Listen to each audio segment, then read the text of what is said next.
Okay guys, so ito na nga yung pinaka latest na pinagkakaguluhan ng marami, ang Photo Lab.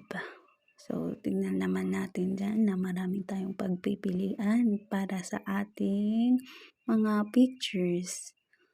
So yan, ang dami. Actually, pwede kang mamili kahit anong gusto mo dyan. So yun, yan, yan. So, ayun, para makuha natin yun, kailangan nating download yung app. So, search lang natin yung Photolab. Ayun. Then, touch. Yung Photolab. Dahil dati ko na siyang na-download, ay i-open na lang natin siya. So, open. Ayun, so na-open na natin. So, yan yung mga pagpipilian ulit natin. Yan. Mga bata, couples, marami pang iba. So, yan lang. Scroll lang.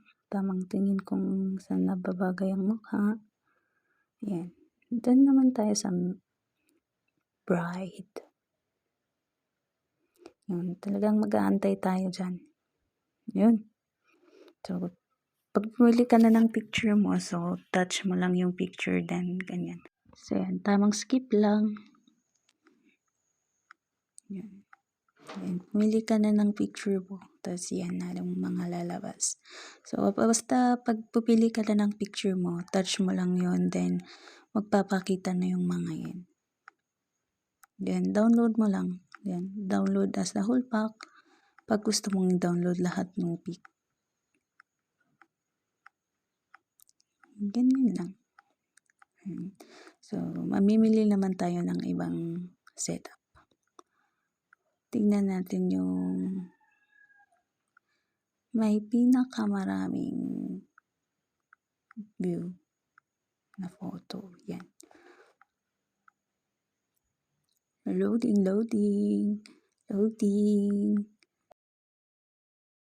So guys, yan yung mga lalabas na pictures. Kapag nakatouch na kayo ng picture nyo na napili nyo, yan po yung mga lalabas. Ganyan din.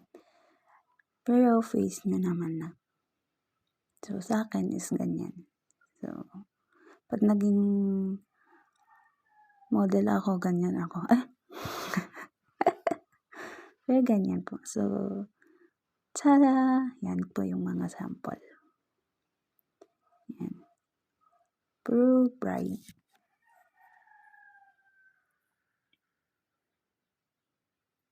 Yan. Yan. Boom! Taray. Ayan. So, yan po yung mga pictures natin. And then, sana try ko namang iba. Ito, yung lumabas. Yan. And then, ito. Uy! And then, yan. Oh. And then, dadan. Dadan. Wow. Okay lang yan. So, thank you for watching.